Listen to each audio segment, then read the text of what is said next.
Edie, thank you very much for joining us. Welcome to the Skiing is Believing podcast. How are you doing?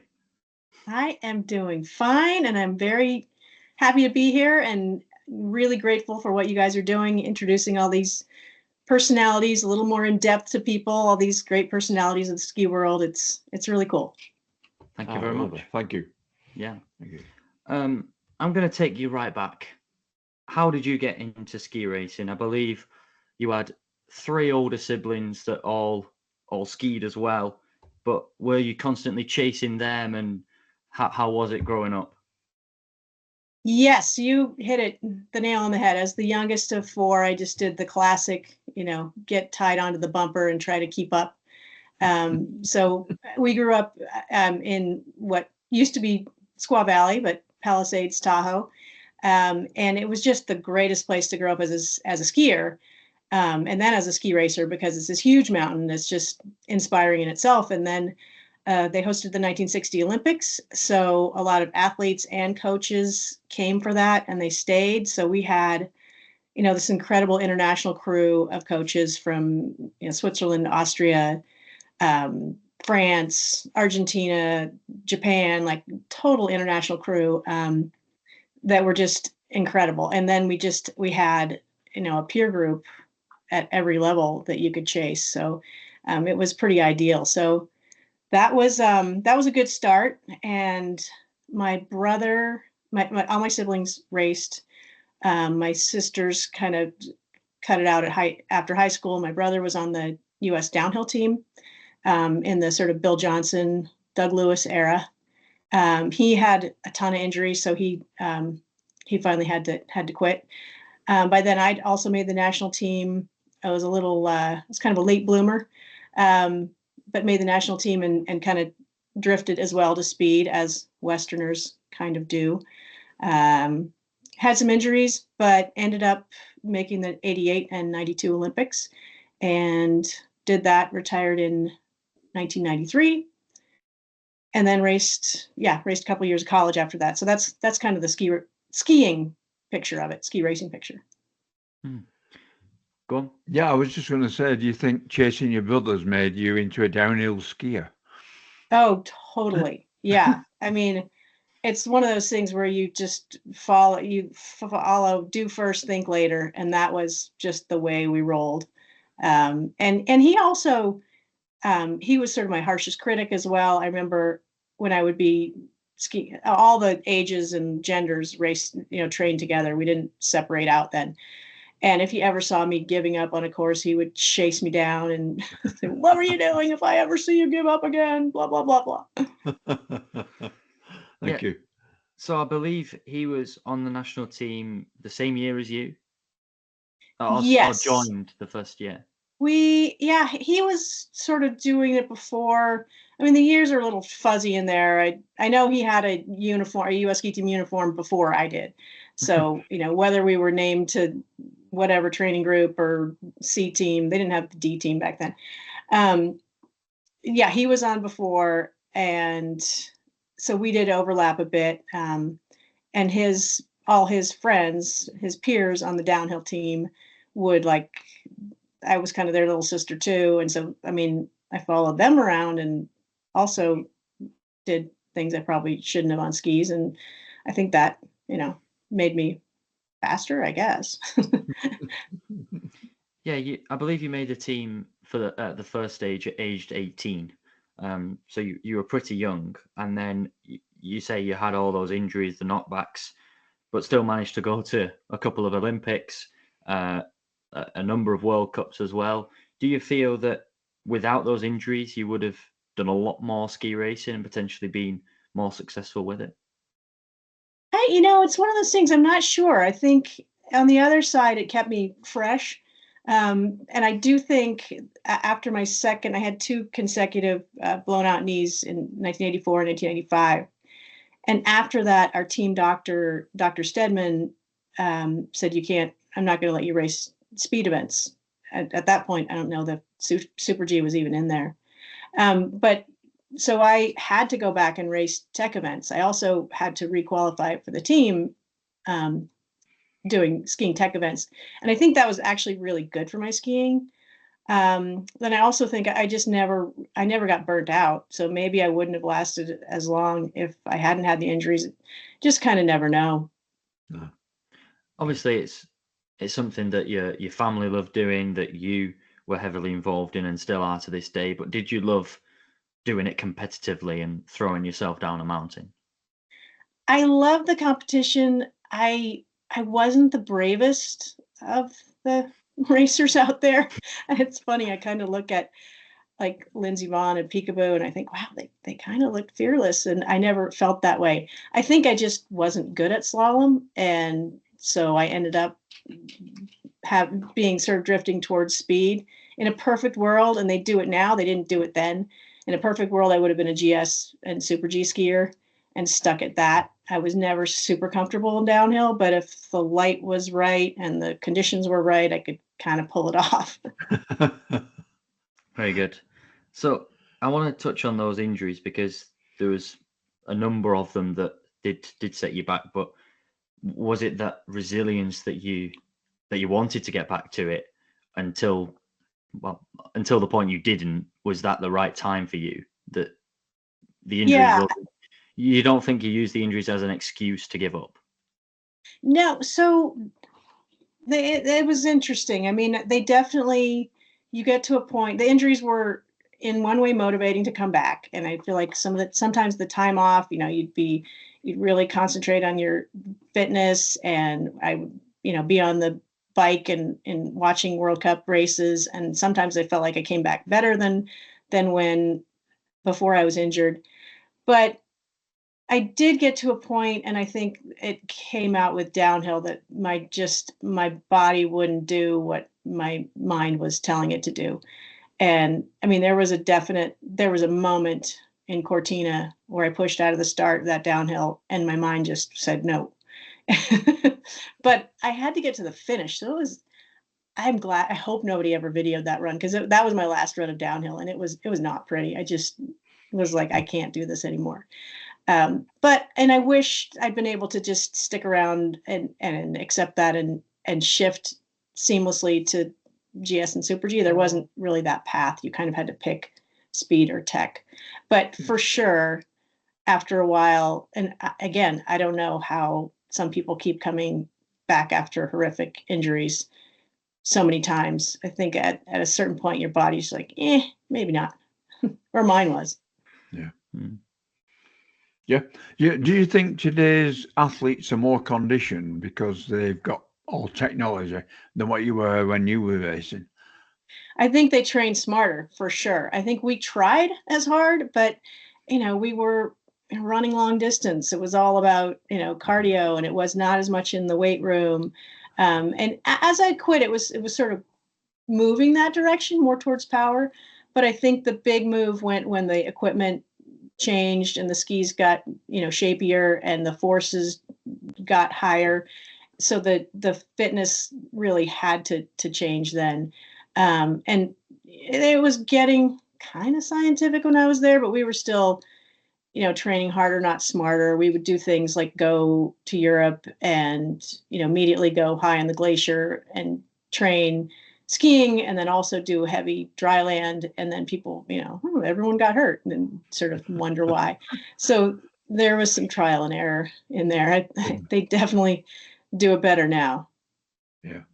I was just going to ask actually, if you were given another opportunity, would you still want to be a ski racer in the modern nowadays?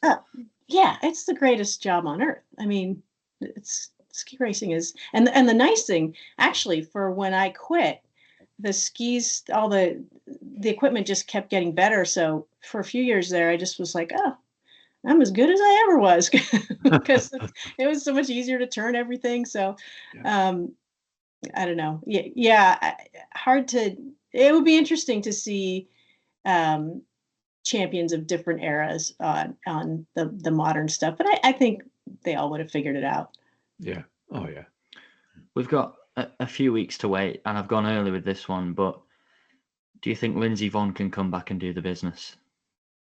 Boy, I've thought about this a lot, and clearly I never had the mindset to do what she did the first time around.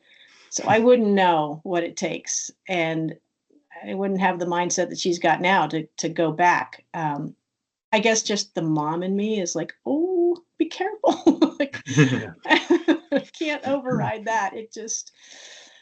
Yeah, that worries me. But also, again, I mean, she's been able to do incredible things. So I don't think you bet against Lindsey Vonn. And, she's got the guts and the go ahead.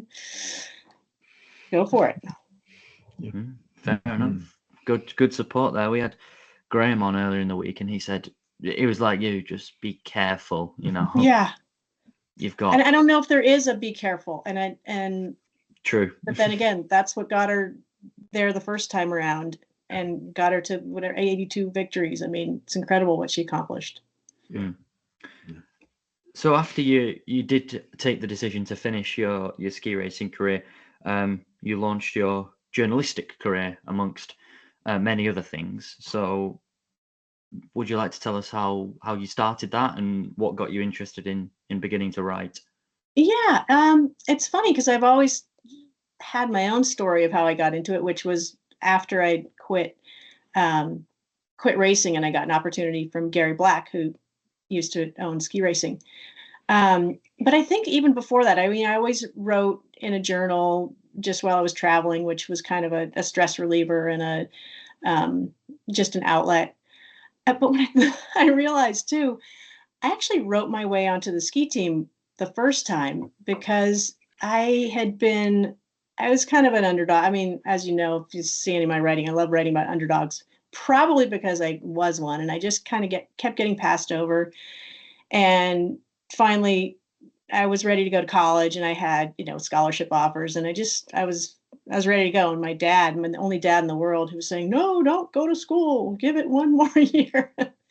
But he said, write a letter. So I wrote a letter and just sort of laid out my case and said, this is why I should be on team. And that first time I got a letter back and said, oh, you're right. And they stuck me on, I don't know if it was a national training group or the team or whatever, but I got a uniform in the mail. So there was that. So I think I wrote my way onto the ski team at one point, but then I had retired in 93 and then I went to, and I had 2 more years of college. So I went to Sierra Nevada College, which was super fun. It was just great. And got to do a kind of a step down program of racing. And I remember, I think it was that fall, Gary Black, no, it was the winter because it was right before the 94 Olympics. And Gary Black said, would you ever want to write a piece about being on the outside looking in? I said, sure. So I wrote sort of like very quickly, just jotted off a vent of what it was like to watch, when you just quit. And that turned into the column Racer X in ski racing. And then, so I was working for ski racing and going to school and racing for Sierra Nevada, kind of doing more ski race reporting, but still getting to travel around. So that was nice. And then when I got out of school at age 29, so a little old to be just graduating from college, I was basically going to take any job I got. And I got offered a job with Ski Magazine in New York. And I went back to check it out. And I thought, this is a free trip to New York because there's no way in hell I'm ever going to live in New York. Got the sort of office tour, and I remember being in the cab going back to the airport and just feeling sick to my stomach and thinking, I know this feeling. This is kind of what I would feel like at the top of a downhill. It's like, I want to do it and I have to do it, but I'm really scared of doing it. So that got me to New York working with ski. And then that was kind of my first job in publishing. I didn't think it would last very long. And that was a few years. And then we moved to Boulder, and that was good. Then I got married and I moved back to New York and went freelance from there. I did want to jump back to the college skiing, actually, if that's okay, because it's something that, to be honest, we don't know an awful lot about being over here. But did you find that as a good way to keep yourself in the sport, not at an overly competitive or difficult level. And would you recommend it to someone that has retired early that wants to still be involved? Yeah, so my college racing was not the NCAA racing that, Paula Malta and Laurent Saint Germain, that those guys do, because at that point I was too old for. I think I was 27 when I retired, so I was beyond the age for NCAA. So when I went to Sierra Nevada, at the time I think it was called NCSA, the equivalent of what's called USCSA now, but it's that next tier down. So it was not, it was competitive on our team because we had former World Cup skiers from Slovenia and Canada and Norway, and that just same as me. They were sort of aftermarket, like too old for NCAA, but they still wanted to race.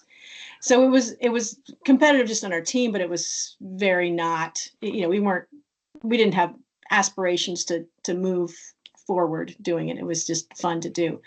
And that, for me, that was great. That was perfect. So, and I think the USCSA tour is awesome for anybody that wants to keep racing past high school, because when you're 18, you're still, even whatever level you are, you still have a lot left in you to improve. And if you love the sport, you should just keep doing it. At the NCAA level, it's a huge opportunity to stay in the sport at a high level. Until you start to reach your physical prime. You're not even there yet if you go straight in, graduate at 22. So, I mean, it's this uniquely American asset that we have that it's a really great thing. And I hope it can stay healthy and strong and stay there, because without it, it's awfully hard to stay in the sport to see what you've got. I was just interested to see what sort of ignited that appreciation for college skiing. Was it your own experience or other people's, or just what you've seen from a journalist perspective? So I live in Hanover, New Hampshire now. So I came from California, live in New Hampshire, and right near Dartmouth College. And I think being back here, my kids started skiing at the Dartmouth Skiway. I would be exposed to college skiers really for the first time in my life, because in Tahoe, there wasn't at the time a big college racing scene. It's kind of different in the West, or it was then. So I just started seeing these athletes that were incredible and realized how much they had left in them. And then I started, interviewing some of them and learning their stories, writing about them a little bit. I think Forrest Peterson was one of the first ones I started writing on. When she was going to Dartmouth. And then you'd see them having success on the World Cup. And then I was like, this is cool. This is great. And I was just right around so many of them here in New England. So seeing them compete and then seeing them be able to go, when Paula and Laurence went to the World Cup at Killington, I think it was 2018, where that's where they started their march, back to the World Cup. Yeah, it just, they all had really compelling stories, and I interviewed, the more people you interview in that space, then the more intrigued you get, and they started also having a lot more success on the World Cup. Yeah, it's good that you do all this with these. This is what we're trying to do. Show people that there are people behind the ski racing model, if you like. That people do have other lives, but also they're so passionate and so determined to show other people the way to go. So, do you think the way we are doing it is the right way? Oh, it's awesome! Yeah, because when you think about it, you can only say so much in a broadcast, and then maybe if you understand German, maybe you can hear some things in the live feed that they're saying at the bottom of the course. But there are so few ways in a sport like ski racing to meet anyone except the superstars. And boy, there's a lot of really interesting paths out there, especially in a sport when you look at, you've got a Coltori at 18 and then 33-year-old Lara Goot. I mean, you've got this huge span of ages. So, and all these different countries and different national teams have different setups. So just all these really interesting ways people have come to the sport and stayed in it. And you can't know those unless they have a space to talk. And that's what you two are providing. And it's a service. Yeah. It's great. Good. Thank you very much. Thank you. Yeah. I wanted to talk about Racer X because I believe that became a private thing from Ski Racing Magazine, and that you're still involved with it now. Yeah. So Racer X was that very first column I wrote for Gary Black in '94. I think I called it Racer X, and then that became the column in Ski Racing, and then Ski picked it up for a while. Racer X was there, and then when I was on my own and decided I need to start a blog because that's what everyone did in 2000 whatever, then it was Racer X, and so it's just my own thing. It's just it's just a blog, really. What are you still providing content now through that, I believe? I do. It's sporadic because especially this time of year, I'm writing for Skiing History magazine, which I love doing because that again is my avenue to get to call up whoever I want and talk to them, and just interviewed some amazing people. And then a little bit for Ski Mag Online now, and for Ski Racing. So it just, and then I'm also writing on Alzheimer's. My mom passed away of Alzheimer's in 2019. So I've started a Substack about that. So I just end up not having enough hours in the day to go give any one of the things justice, or do a whole lot of any one of them. But I try to keep up with them all. Yeah, that's a lot of writing. More than me. Yeah, and you do a lot as well. Yeah, and so some things just come flying. Well, fewer things come flying off my fingers, but it just takes a long time to do it and to do it right. And then also, like, I'm sure you found out, if the more people you interview about one topic, then the more you realize you need to learn about it. So it's just a rabbit hole. It's like you guys in Levy. Oh, I got that person and that person and that. By the way, that looked like it was very fun. It was indeed. It was superb. It was brilliant. Absolutely. The first time either of us had ever been to a World Cup. So, I mean, I've watched it for years and years. Matt obviously hasn't watched it as long, but it was so good to actually be there and meet people and speak to them, photographs. We like to cover everybody. We want to cover the young ones who are just starting, the old ones who've done it all, and the ones in between who are still active. And that's what we're aiming to do, isn't it, Matt? Yeah. Well, and it was brilliant to hit up Levy, and you got the men and women in one venue. That was very efficient of you. It's just lucky, really, I think, actually. It was. We were very lucky. Yeah. Are you getting out to another one this year? Don't think. Well, Matt's got a lot of studying to do. He's in his final year at college, so come March, that'll be it for Matt. He's got to concentrate on his study. Yeah, and then hopefully he'll back go to through it after that. Then back to it. Yeah, he's hoping to go because he wants to be a journalist, sports journalist. So I'm speaking for him, and he can speak for himself. I think you're well on your way, and you should just scoot your studies up a little bit so you can get to the World Cup finals in Sun Valley. Because that's a good one to hit. Yeah. That is a flight. That is a long flight and an expensive flight. Yeah. If only we could get that. Just shout out to sponsors right now. Come on. Yeah. Ski Racing Media. Come on. Where am I? I wanted to ask, actually, in terms of your journalism, this is something that a lot of people won't find interesting at all, but I'm just wondering, at the start, when you started all this, was it a lot of actual writing, rather than typing? And do you still pick up a pen, or is it all on a computer? That's a good question. So when I started it already, the computers were just being ubiquitous. And I remember my first job was ski racing. They gave me a laptop, and I'm telling you, the screen was like it was like a graham cracker. I don't know what those would be like over there, but it was so small. When I see this little IBM, and it had a modem, and you'd send in the stories. It was so that I was writing on a computer professionally kind of from the start. I still do make a lot of notes on paper. I'm lazy though, so I don't want to redo a lot of stuff.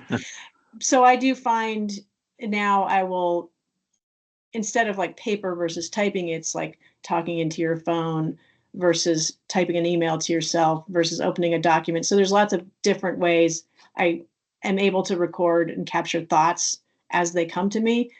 I also have a pad of paper when I'm driving, which is probably not the best thing, but if I'm in a stoplight, I can jot some things out. But so that's the other thing, is I'm getting a lot of information from podcasts and from listening more so than reading, or more than I used to. So you've got to be available to kind of capture that stuff as you hear it. Yeah. I mean, personally, all the notes for every podcast is on paper. I don't know why. I think it goes in as I write it. Well, it's funny too, the way I potentially remember it. And also I'll be recording. I don't know what you use, but I use Otter AI. It's a voice to text thing. So I'll have get someone on the phone, and it's recording on the computer. But I will be making notes of exactly what's being said on paper. I guess, I don't know if it's reflex, or like you said, maybe it's just that's the way it gets into you. I don't know. Yeah, it's the same with if I'm making notes for a World Cup, always on paper. But I don't know, I just type up like the articles and stuff like that. I don't know. I was just interested to see where you found it best. And then AI, like I'm sure AI could help me in a lot of ways, but I'm just so scared to go down that road, because I feel like it could do my articles as well in like a third of the time, and I just don't want to know that. Yeah, I know what you mean. I wanted to touch on the coaching side, because I believe that you coached your sons for a little while, and you're still involved with U14s. I am. I just actually, this year is the first year I'm not coaching it since my kids were little. So my kids are now 25 and 23. And so when they started skiing at, 2 years old, I guess, at the Dartmouth Skiway, we started teaching and then coaching them. And my husband did as well. And he sort of moved along with my older one. I moved along with the younger one. And then I stopped at U14 because I'm good at some things in coaching, but the really technical stuff and your boots need to go out or in, and your skis, the actual technical stuff of like how to get better at that level beyond U14, I wasn't so great at. I mean, I just not confident at it. And I also love the U14 and below level, because people don't take it quite as seriously. I mean, some people do, and some parents do. And I get that the first time around, I kind of did too, as you're in it. But as a coach, you can know that it's really just, it's all about just having a love of the sport, having a good time, having fun. And the kids buy into that still at that level. Then they can get kind of crunched up after that, and really results oriented, which I guess you have to do. But honestly, if you don't have the love for the sport, you're not going to go that far anyway. Do you ever have the problem like we have in this country of parents pushing the children or the youngsters more than they really are ready to do? Yeah. Yes, you have it. And it's unfortunately, it's a system, that our development system, and I don't think it's unique to skiing. I don't think it's unique to the US, but it's a development system that is really, waiting to grasp onto the next new talent. And so it forces everyone to just throw money and time and resources and mental energy at it way too hard, way too young. And it's just unfortunate because I think it drives a lot of people out of the sport, and whatever sport that is. And you kind of don't know the talent that could be out there if they were given a little more breathing room. So I don't know the answer because, yeah, the wallets are winning. I would think it takes a lot of the fun out of it for the young people, and that's important, isn't it? Yeah, I think it does, because then you start segmenting, groups by, who could afford to send their kid to New Zealand at 14 to be at that higher level by November, or instead of them, they just all want to be together really for as long as possible. Yeah. And talking from your own experience, do you feel that, having seen it from I'm the parent to watching other parents, did you realize there were things that you maybe shouldn't have done towards your sons? I don't know how much ski racing they actually did. Yeah, no, they're both actually still ski racing. One very is a good. the younger one's a senior at Dartmouth, and he's heading off to Sweden in a couple days. They're going to train there for their sweet preseason camp. I think I just wouldn't have worried about anything, any results. And not that I worried about it, but definitely you get caught up in, oh my gosh, this is the big, Western regional, no, what is it? Western New Hampshire BWL League West. New Hampshire's this tiny state, and it had 3 different leagues, and the championships for those leagues. Worrying that in any way was kind of wasted energy. But everything was, the state championships, and it's cool because you want your kids to have skin in the game and to care about something. So it's just finding that balance. And I think we did a pretty good job. But you always, I think, looking back, could have chilled out a little more. Yeah.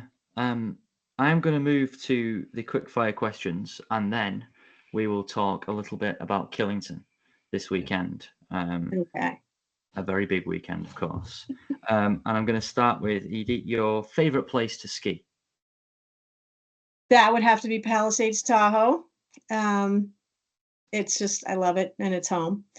And in the east, Burke Mountain is my favorite because it's not owned by Epic or Icon, and which means that you can ski there without having a bazillion people. So I like that. Yeah. What was the best moment of your career? And that could be any aspect of your career. I think this is super cheesy, but I think it was marching into the opening ceremonies in 1988. That was my first Olympics, and hadn't really expected to get there. I don't know. Yeah, it just was. It was all new. It was really cool, and it was one of those moments where you walk into this big, huge stadium just full, and people yelling and screaming, and it all just kind of comes together in that moment. Like, I did it. Taking you back a little bit again, who was your idol or inspiration to start ski racing? It was Tamara McKinney, probably for me. She was only 4 years older than me, but I mean, it felt like she was a different generation because she was racing World Cups at 14, so I was 10. And here's this person who's barely bigger than me, and she's racing World Cups. And whenever she would come home from Europe, she would have like the cool sunglasses or the new ski boot or something. And she had her US ski team uniform, and she had this big long braid that came inside her parka and out the bottom of it. I just thought that was the coolest thing. So that was cool. And then we were on the ski team at the same time together too. So that was cool. I'm gonna ask the last quickfire question, adjusted for you. What's your favorite piece you've ever written? Oh, that is really tough. That's picking your favorite kid. Easy. Yeah. I don't know. I guess it would have to be The Long Road, which is on the Racer X blog, and I publish it back. I republish it every March 1st because that's right at the beginning of championship season, we call it. And it really is like, no matter what age you are, it's either the nationals or the junior nationals or the regionals or the somethings, as intergalactics, they're happening that time of year. And so everyone just starts to really stress out in the ski world. And so I wrote that one year just to kind of remind people to chill out, back off, get the big picture. This is all about, lifelong love of the sport and friendships and all that stuff. So it became a little bit of a manifesto. So yeah, that would be my favorite. Mm-hmm. I'd also just like to give you a chance to tell everyone where you can find your stuff. Oh, thank you. Well, racerx.com. And then on Ski Race, there also my for anyone that's interested in the Alzheimer's journey, that's called Losing the Mothership, and that is on Substack. And then things in ski racing, skimag.com, and Skiing History magazine, which is still print, which I love. So I encourage people to support that and subscribe, and then you have something for your coffee table too. Very good.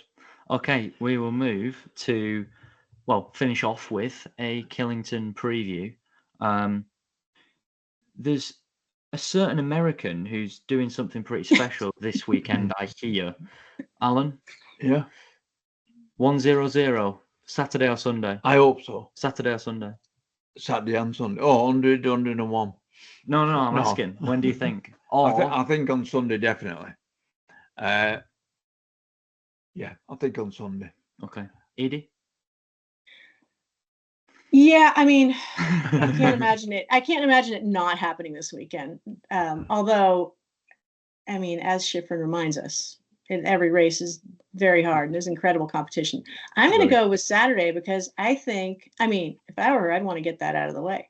But also, she said a couple times, like, there hasn't been good GS training, and a lot of times when you get that, oh, I'm not so sure and I'm not ready, that's when she comes out and wins by 2 seconds. So first run in Solden. Right. That was just like, there's nothing wrong with your GS. But and then obviously just wasn't able to back it up. But okay, so we will move to the picks and then have a little bit of a chat about why we've picked those people. So are you going double Michaela? Yeah, see, then I'm overthinking it, I think, because maybe she is human, and after that excitement on Saturday, she can't quite put it together Sunday. And plus, I kind of want to give one of you guys the pick for Sunday because it'll be him. Yeah. No. Oh, you're right. All right. No, I got to work for Al here. I'm sorry. No, I'm going to go with Paula Moltzen on Sunday. Oh. Wow. Okay. I'd love to see that. I actually would. She's due. Yeah, she's there. Yeah. She's there, I think, as well. Alan. Yeah. Saturday is. I feel like there's a few chances here for different people. Yeah, well, I've gone Laura Goot. Okay. And the reason being, I didn't think I'd be able to get Shiffrin because me, I would always pick Michaela. I just have this thing about Michaela Shiffrin. To me, she epitomizes what skiing is about. And I've always thought, if somebody looks as though they're comfortable and it's not hard, they're good. And that's what I see when I see her skiing. And my pet thing is, her skis are always on the snow. And that is, to me, that is the thing. So I'm going to go Laura Goot.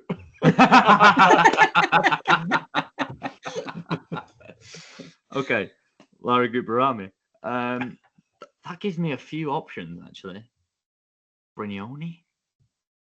I'm going to go Brignone and then Robinson and then Shiffrin. We've not seen Goot-Barami yet, and she might just be... Yeah. Yes. I'm not saying she's done for her career, but just maybe not race ready, maybe a bit race rusty, but I'll probably be eating my words on Monday. Yeah. Hard to know. So you've gone for Paula for Sunday. Yes. So and the other, I think Lutic, she's pretty due. I love listening to her on your podcast. I also loved hearing you pronounce her name because I was like, I wonder how you pronounce this. So I'm like, I'm going with Lutic, right? Is that what you say? Yeah. Zorinka Lutic. Yeah. Yeah. That's what I called. I don't know whether it's right. All right. Well, I'm going think so. down on the I same think ship. so. Yeah. Go on. What do you want? Sunday? Yeah. I've got She's opened the door for you. Michaela first, then Wendy Holdener and Lena Dew. Oh yeah, I've got Holdner there on the podium too, I think. Yeah. She was so close last week, and I think she'll push for it. But like Graham said the other day, it all depends in Killington on the weather. Yeah, I'm looking at green grass out here, and I'm not far from Killington, but I know they've had good temperatures. They're going to make it happen. But oh yeah, I was also thinking of Lutic because it could end up being a Jasna-like surface, just kind of gnarly. It'll be well prepared, but it could be like really, really, really icy hard. You know what? I actually think that the first, 3 slaloms of the season, Vlhova would have loved them all. Like she could well have won all 3 if she was fit. I'm going to go for a racer called I really don't know. Well, no Paula, no, right, okay. I would have picked her obviously, but I feel like there might be a chance she stays on 99. Yeah. I mean, there's obviously a chance, but I feel that yeah. not that the home pressure is going to get to her or anything like that, but there's been so much attention, not just from ski racing, but from sport. Like a lot of people are going to be tuning in. A lot of Americans are obviously perfect next door to where she grew up skiing. I could actually see it. Yeah, it's too good. You're just too good. You're just stalling for time. No, I'm just thinking. If I say it out loud, I might actually justify that I think my pick might have a good chance, and I'm gonna go for Holdener to win. Yeah, you might. Because it might well be similar conditions to last week. It's a good one. It's a good one. And then Shiffrin, and then Lutic. I think, yeah. I think Zorinka could be there. That's a good podium. That. We also like to give an outsider. Yeah. Someone from later in the field, and you can't have Lara Colchuri anymore because she's in the top 2 groups. Every week for the last 2 years.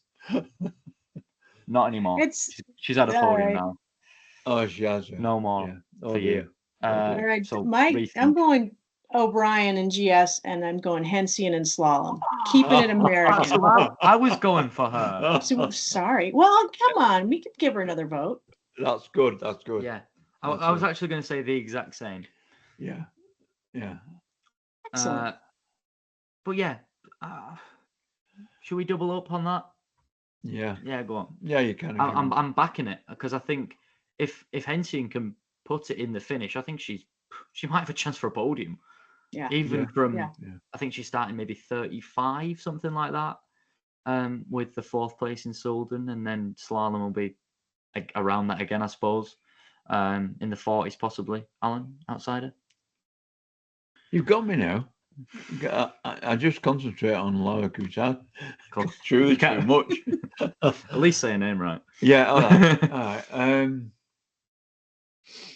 I'm going to go for an Austrian. Okay. One of the Katarinas. Yeah. I'm going to go for Katharina Huber. Okay. Yeah. Good shout. Yeah. Yeah. They need a big result. And kind of crazy that we're groping for Austrians in the pick, but Scheib, that's the other one. Yeah, she could very well be in there, but did my picks. Yeah. locked in. They're locked in. Locked in. Yeah, I think we just Guparami coming back. There's obviously a few girls that might be going for consecutive World Cup podiums with Rast and Coltieri, who are probably both there in GS for me as well. Yeah. And this is going to be Vicky Palla's last start, we believe. Yeah. If she doesn't get into the points, it will be the British spot will be passed on to Martin Bell's daughter Reese. So. And if she does, that gives us another spot. If she gets in the top 30. I think it's a top 25, which will get her into the top 60 on the start list, which gives us another spot. Another spot. Yeah. I was trying to follow along with that when Graham was your guest, and that's a lot of rules. It is, yeah. It is. He knows them inside out. Yeah, clearly. Yeah. But yeah, I think your American shouts, I think they're going to have a big weekend. I can hope see so, but that the hometown advantage, can sometimes backfire, but it usually does. They seem to actually, draw energy from it at Killington, and the Killington crowd is awesome. Like it must be so cool to come down into that finish area because they're on fire. It's just like being on the hill and hearing it's like a thunderous roar coming up the mountain, and especially when Shiffrin comes down and wins like she often does. It's just amazing to like have it reverberating up the hill. Do you think the course setters are going to have a big impact on who actually wins? It seems to me like anytime coach is setting for an athlete that the athlete falls or something or doesn't. I mean, it seems like it backfires more than it works. So I doubt it. Yeah. I've got the GS course setters here. Norwegian first run, Swedish second run. Oh, Hector was the other one. Yes, because she won in Jasna, I think. So if it's super gnarly. That's true. She won by over 2 seconds, I think it was. Yeah. It's ridiculous. And if it is her coach that is setting it, then maybe we've completely messed our picks up. Yeah. Sorry. So who's the slalom? Or do you have the slalom course setter? No, I don't have the slalom. Yeah. I don't know yet. There will be known, but I don't have that information yet. You're not keeping it on your sleeve, are you? What? You're not keeping it on your sleeve, so we can't change our predictions. No. Oh, okay. No. It'll probably be Shiffrin's coach. No, I don't think so. He picked us. Didn't he pick at Levy? Not sure. Wouldn't that? I mean, that was one of the Americans too. Yeah. It'll be a Swiss coach. Yeah. It'll be for Wendy. For Wendy. That's the other thing. I mean, what if Shiffrin doesn't do it this weekend, and then she does it in a speed event at Beaver Creek? Super G. I mean, that could happen too. On Mont Tremblant. Right. Oh, that's right. Tremblant. Yeah. Right. It's a matter of time. Too many chances for her. Yeah. I did almost forget, but what you're going to be there at the weekend in a role that I didn't know ex-racers did. I didn't even know. Yeah, I'm a gate judge, which I didn't even think they still needed, but apparently, and maybe they don't, but it's a good gig and I'm not giving it up. So when Killington first brought the World Cup back there in 2017, I think they decided to have all Olympian gate judges. So it was the Cochran clan, all four of them, plus me and Rebel Ryan and I forget who else, and then some have dropped off along the way, but I've continued to do it because it's a great way to get on the hill and feel like you're in the action. Yeah, good. So very good. Just to explain a little bit, is that like people you're watching out if someone straddles? Yes. So in GS, like it's really not super necessary because if someone straddles, they got bigger problems than what I put on my gate card, right? Yeah.